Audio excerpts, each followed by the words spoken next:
Hi everyone, I'm Julia and I'm back today to talk about some treatment options for persistent pain. So far, Kai has talked about deep breathing techniques, Erin discussed graded activity, and Byron introduced the importance of sleep hygiene in persistent pain scenarios. All of these are great treatment options for persistent pain and can even be adapted for family members to help prevent or treat pain within family units. Today, I want to add to your toolbox of treatment methods and give some more techniques that can be used for patients and their families alike. Patients with substance use disorders are at a high risk for experiencing both acute and chronic pain, so the prevalence of substance use problems among persons treated for pain is high. Therefore, pain and substance abuse co-occur frequently.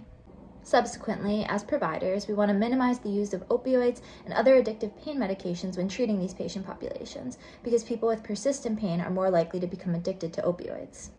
So, what can we do? Regardless of the specific treatment, we want to approach our intervention using a biopsychosocial model of care.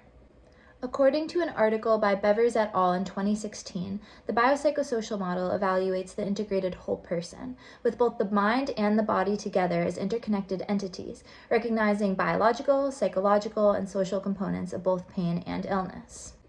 In other words, we want to consider all aspects of the person in front of us and how those factors interplay with each other in our treatment sessions.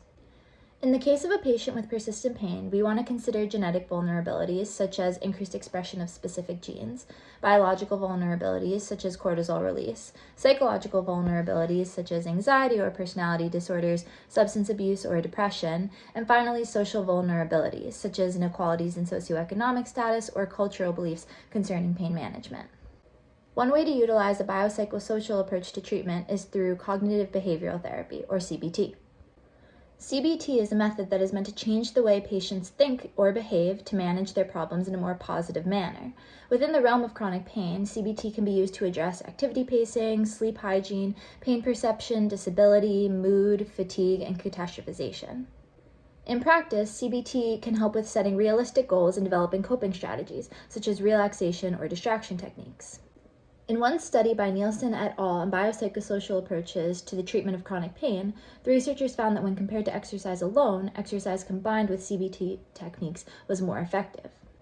So, a biopsychosocial approach to care can be really effective for patients with persistent pain because there are often many factors contributing to their pain experience beyond just the tissue damage. If we can use techniques like those described in CBT models in conjunction with our typical exercise, deep breathing techniques, graded activity approaches, or even addressing sleep hygiene, we can provide a biopsychosocial model of care that will address the many contributing factors to persistent pain. These approaches can be applied to not only our patients, but also their families to help minimize the spread of persistent pain within family units.